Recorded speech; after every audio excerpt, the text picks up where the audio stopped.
cost tetap. Kalau sudah diketahui margin kontribusi per unit, maka untuk mencari unit pada saat break even adalah total cost tetap dibagi margin kontribusi per unit. Oke, jadi ini adalah rumus ketiga, rumus selanjutnya yang perlu diingat-ingat oleh teman-teman.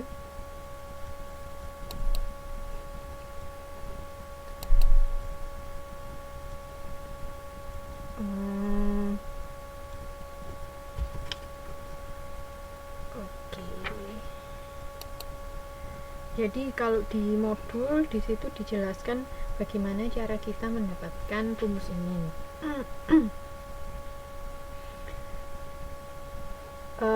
Awal dari rumus ini sama seperti sebelumnya, sama seperti rumus yang pertama atau rumus yang kedua. Yang kedua kan dijabarkan. Nah, setelah dijabarkan, kalau pada break even point, maka margin kontribusi dikalikan Q dikurangi total cost tetap itu sama dengan 0. Ini kalau BEP. Nah, berarti Q-nya berapa? Q-nya sama dengan total cost tetap dibagi margin kontribusi per unit. Gitu. Oke. Jadi ini rumus yang ketiga. Kemudian di sini ada penjualan dalam unit yang diperlukan untuk mencapai target. Analisis CVP digunakan untuk menentukan berapa unit yang harus dijual untuk menghasilkan target laba. Misalnya di sini target laba operasi dapat dinyatakan sebagai jumlah rupiah, misalnya 30 juta atau berapa, atau dapat juga dalam persentase, misalnya 20% dari pendapatan atau 20% dari penjualan. Seperti itu. Maka CVP ini bisa digunakan untuk menentukan target laba. Nah, sekarang kita hitung atau kita analisis bagaimana caranya jika target labanya dalam rupiah. Oke.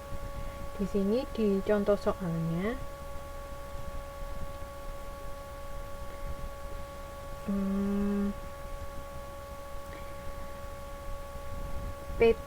Premium Theater ini ingin memperoleh laba operasi sebesar 30 juta rupiah. Maka berapakah Q-nya, berapakah unit yang harus diproduksi? Nah, ini bisa dihitung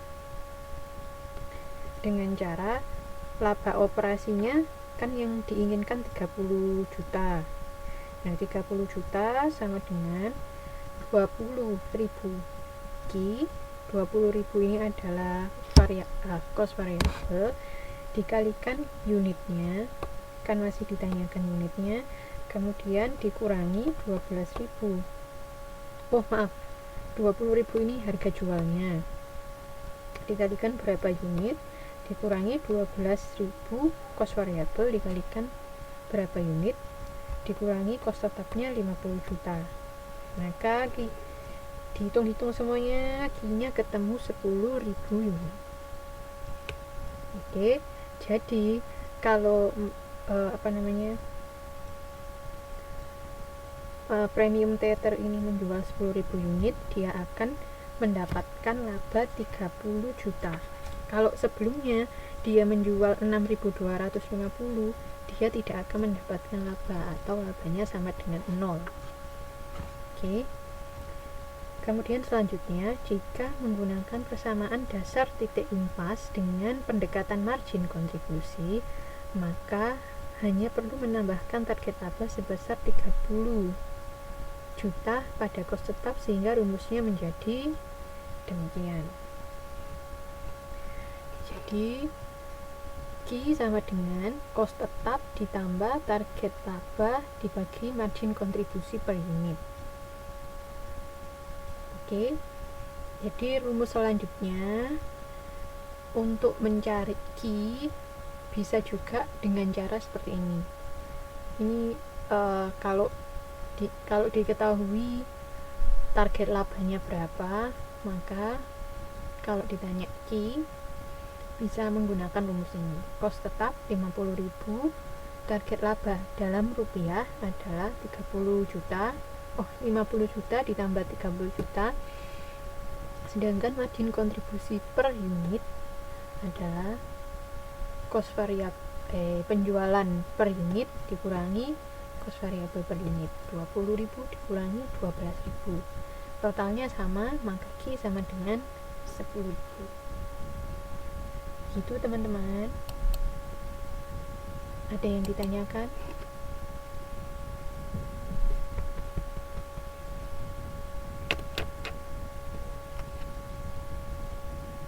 Lanjut ya, masih jelas ya. Oke. Sekarang yang ketiga adalah target laba sebagai suatu persentase dari pendapatan penjualan.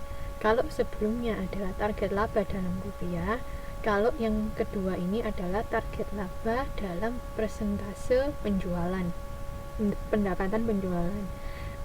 Jadi laba operasi kan sama dengan P ini harga dikalikan Q itu unit, dikurangi kos variabel kali Q dikurangi total kos tetap.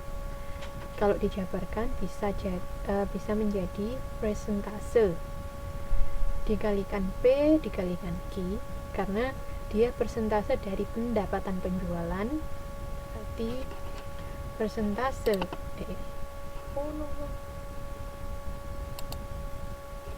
persentase dari ini P kali Q, pendapatan penjualan sama dengan pendapatan penjualan dikurangi kos variabel dikurangi kos tetap.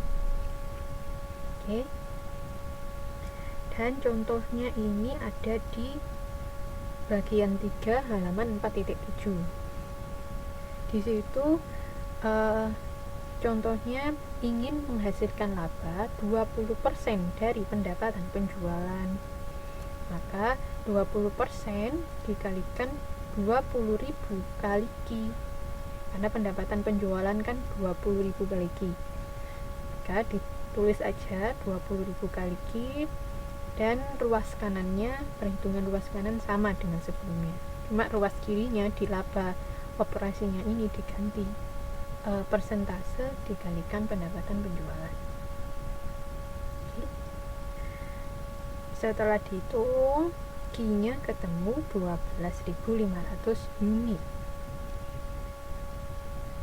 Gitu. Jadi kalau yang pertama Q-nya 6.250, labanya sama dengan 0. Kalau laba sama dengan 30 juta, Q-nya sama dengan 10.000.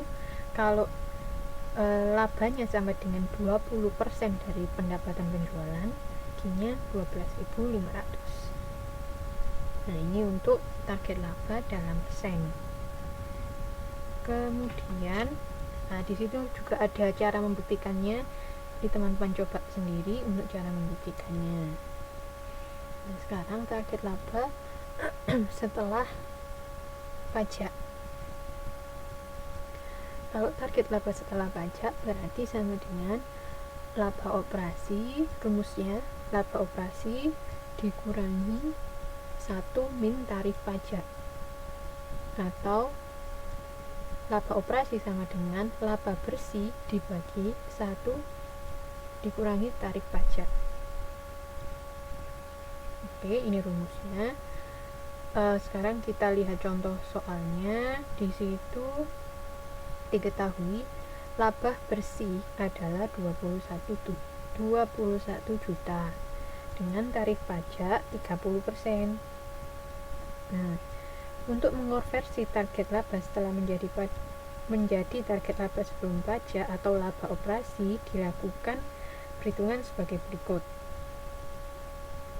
Di laba operasi adalah 21 juta laba bersih dibagi 1 dikurangi 30% sama dengan 30 juta. Kemudian jika tarif pajak 30%, maka perusahaan ini menghasilkan laba operasi sebesar 30 juta.